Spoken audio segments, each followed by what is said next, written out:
Olá! Esta é a assistência espiritual do CEF, o Centro Espírita Fraternidade do Ipiranga. Seja bem-vindo, seja bem-vinda!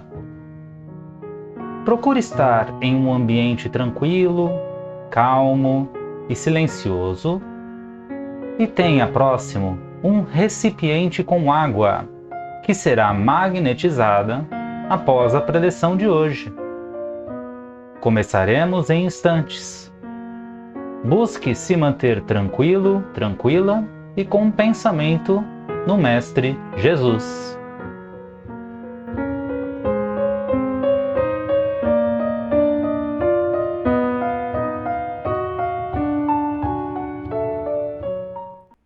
Olá, seja bem-vindo, bem-vinda mais uma vez ao canal do CEF, o Centro Espírita Fraternidade do Ipiranga. Lembramos a todos que estamos com as nossas atividades regulares sendo sediadas na Rua Jorge Moreira, número 115, aqui no bairro do Ipiranga, zona sul de São Paulo. Confira na descrição deste vídeo todos os dias, horários e tipos de atividades que temos disponíveis. Lembramos a todos que antes de nossa reflexão de hoje, que prepare o seu recipiente com água, que será fluidificada ao final de nossa preleção de hoje. Feito isso, convido a todos a mais uma vez nos prepararmos. Fechando os olhos, nós vamos praticando uma respiração mais tranquila e mais serena, para que possamos acalmar o nosso corpo e o ambiente dentro e fora dele. Vamos sentindo cada vez mais ao nosso redor se tranquilizando e também sentindo cada vez mais a presença do nosso anjo de guarda, o nosso amigo, o nosso companheiro de sempre, que muito nos acompanhou ao longo dos últimos dias, sempre nos amparando, nos fortalecendo e nos instruindo. É com esse amigo que nos ligamos aos demais espíritos benfeitores que habitam a nossa casa, que estão em nossa companhia, sempre trabalhando para o nosso melhor. E é com esses amigos que juntos unimos os nossos pensamentos, para que possamos elevar-nos até a esfera azul de Maria de Nazaré, nossa meiga e doce mãe.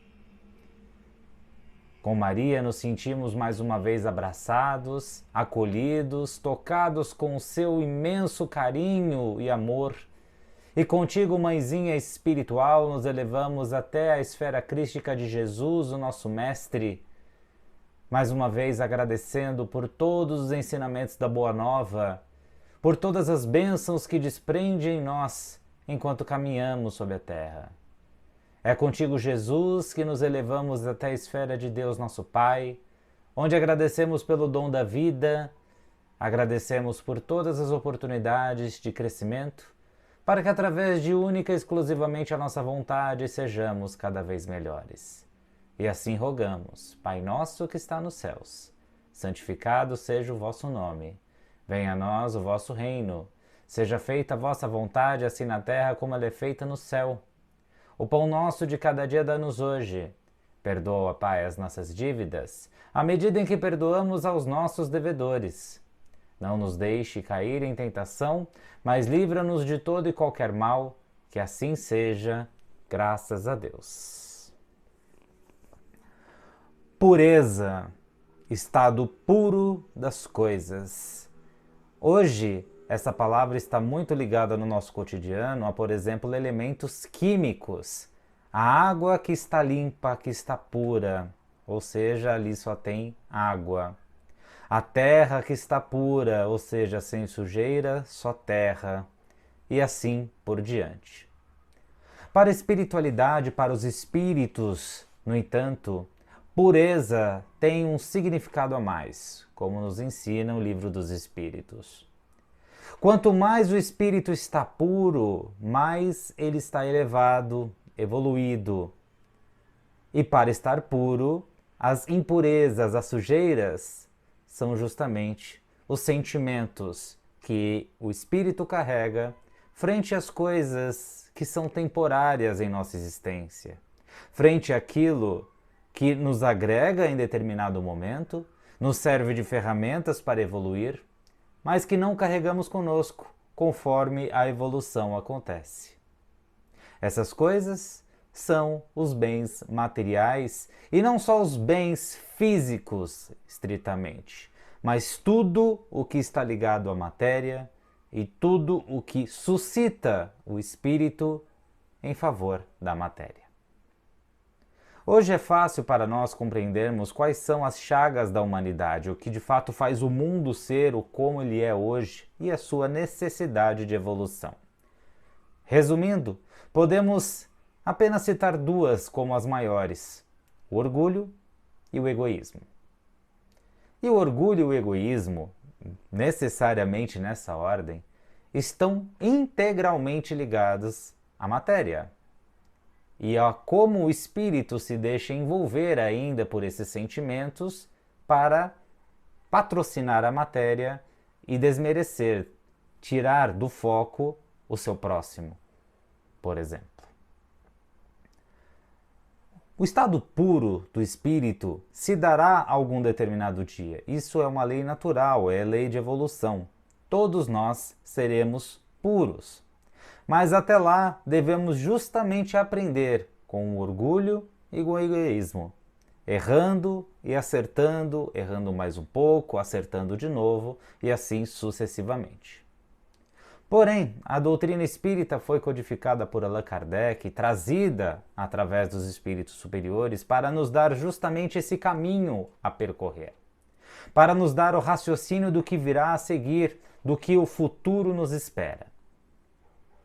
E sabendo que um dia nós seremos puros, poderia de início despertar uma certa acomodação, no sentido de, eu vou ser puro algum dia, mesmo eu fazendo o bem ou o mal hoje, então por que eu vou me esforçar para ser puro no menor tempo possível? Esse é um pensamento para lá de preguiçoso, diga-se de passagem. E o que não está incluído nessa frase necessariamente é que não se trata apenas da duração, mas sim da dureza, da rigorosidade do caminho que nós vamos experimentar caso esse esforço não seja realizado. Por mais que todos nós como espíritos evolutivos iremos alcançar a pureza em determinado dia, em determinada era, cabe nós hoje a tarefa de buscarmos sermos melhores a cada dia, não tendo como meta de imediata a pureza no seu estado mais divino, não, mas a melhor versão de nós mesmos frente ao dia anterior. E é isso que Allan Kardec nos traz no capítulo 8 do Evangelho segundo o Espiritismo. Mais uma bem-aventurança de Jesus, onde ele diz que os bem-aventurados serão aqueles que têm puro o coração, pois assim verão a Deus. Uma primeira coisa que chama atenção nessa bem-aventurança é o ver a Deus. Hoje, não só necessariamente aqueles que têm puro coração podem ver a Deus. Isso porque Deus é uma entidade, é a natureza que nos rodeia. Então, para qualquer lugar que olhemos, para qualquer lugar que nós prestemos atenção, Deus estará lá, porque tudo é criação dele. Mas desde este trecho da frase já cabe o núcleo, o fator principal dessa bem-aventurança, desse ensinamento de Jesus. O sentimento. O que está dentro de nós. O que ninguém vê ou percebe, ao menos ninguém encarnado. O que nós, mesmo involuntariamente, tentamos esconder do mundo, mas não conseguimos esconder de nós mesmos. O que necessariamente reside lá dentro, o que não nos faz dormir direito, o que nos faz ser felizes ou desequilibrados, o que amadurece ou desmerece a nossa fé e assim por diante.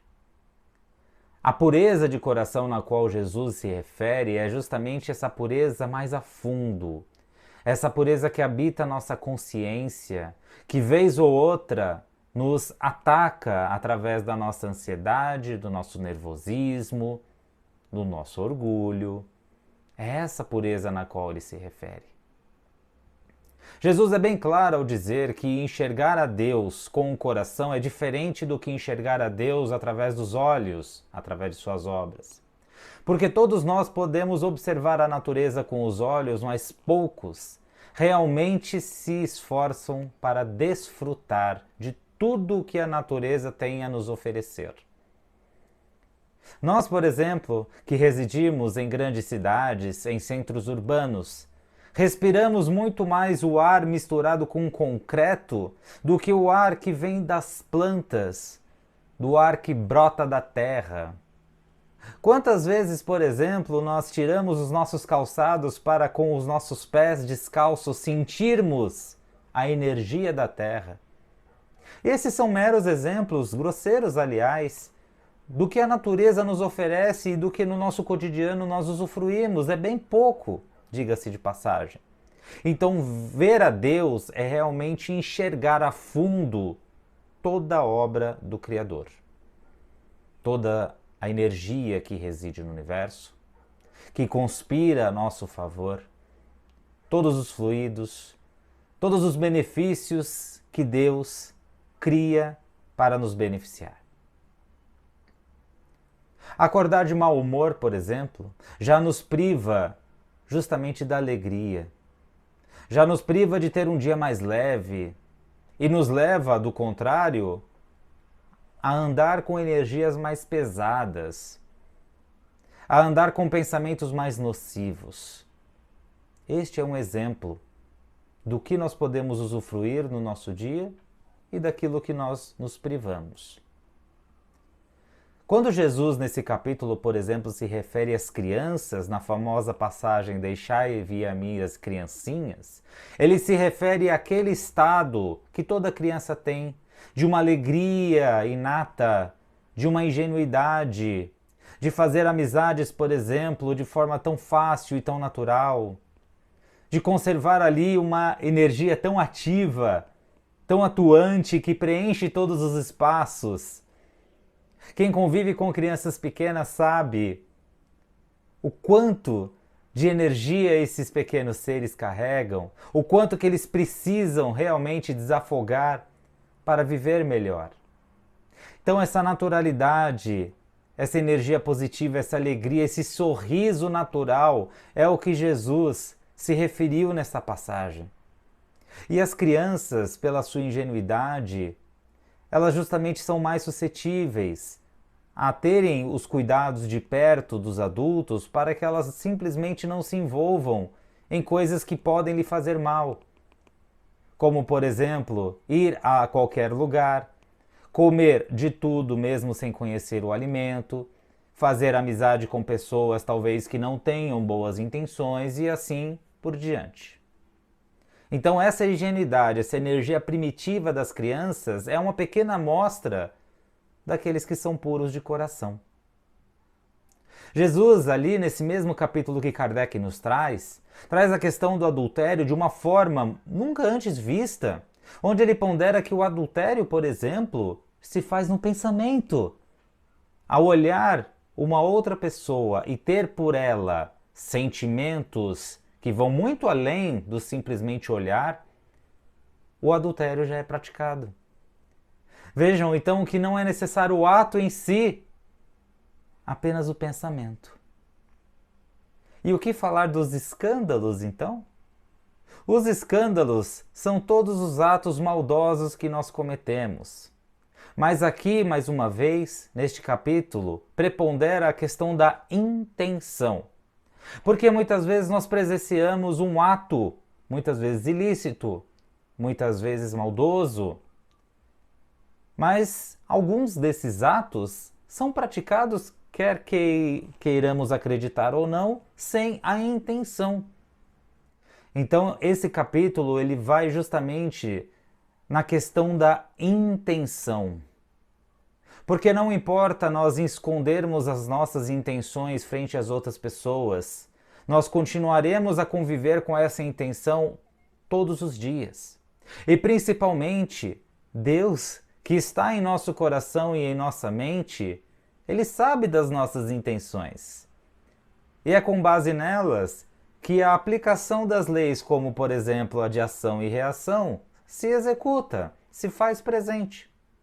Se nós temos a intenção de levar vantagem em determinada situação e para isso nós praticamos ou simplesmente geramos energia, vibração para que a nossa vantagem aconteça, nós iremos arcar com essa responsabilidade no futuro.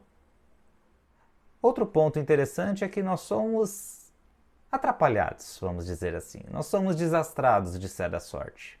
Então muitas vezes nós fazemos o mal ou aquilo que não gostaríamos que fosse feito para conosco, sem a intenção, por acaso.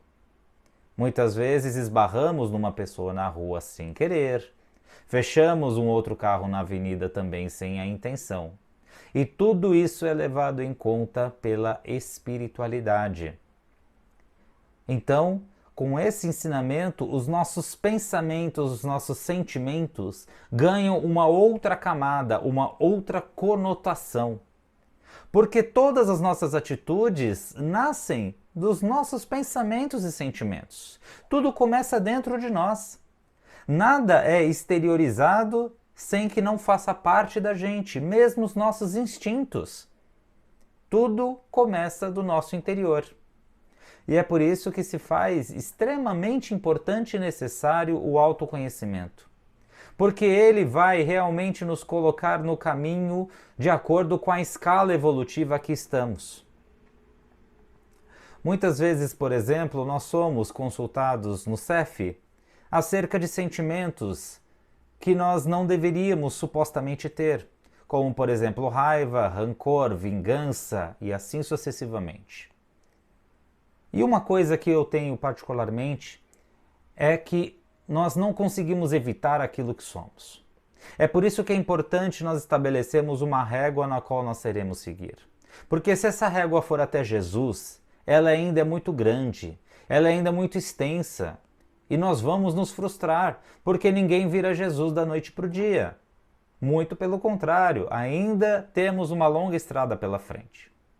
Mas se nós trazemos a nossa régua de menor escala, comparando os nossos pensamentos de hoje com os pensamentos de ontem, aí sim, nós estaremos focando em pequenos passos até atingir um objetivo maior. Por isso se faz presente a questão da observação. A questão principal aqui não é evitar de sentir mágoa ou rancor da noite para o dia, por exemplo. Todos nós estamos suscetíveis a isso. Ainda mais quando nós somos ofendidos, quando nós somos vítimas de uma atitude inesperada, por exemplo. O principal aqui é o tempo em que conservamos esses sentimentos nocivos em nosso coração. Então, mais preocupados do que em não sentir raiva, por exemplo, deveríamos estar aplicados em medir o tempo que essa raiva está em nós. O impacto que essa raiva toma da gente, a atenção que nós desprendemos a esse sentimento em detrimento de outros.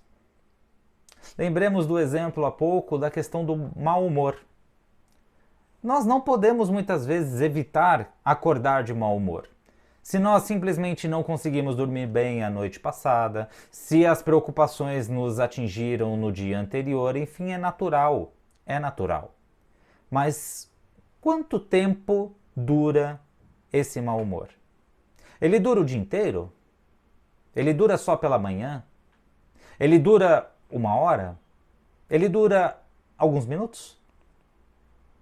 Então, essa é a medição na qual nós podemos fazer. Nós temos totais condições de fazer. O mesmo vale para o rancor. Ao presenciar, ao ver uma pessoa que nós sabemos que praticou algum ato que não nos caiu bem, esse rancor será levado por quanto tempo? Por anos? Por vidas? Ou por alguns dias? Essa não é uma tarefa do outro. Isso é importante mencionar. É uma tarefa nossa. Porque, como Jesus bem ensina, bem-aventurados os puros de coração. Se nós tratarmos de purificar os nossos sentimentos, o nosso coração, quem é que vai enxergar a Deus, senão nós mesmos? Quem é que atingirá um grau superior de felicidade senão nós mesmos? Quem irá se favorecer na escala evolutiva senão nós mesmos?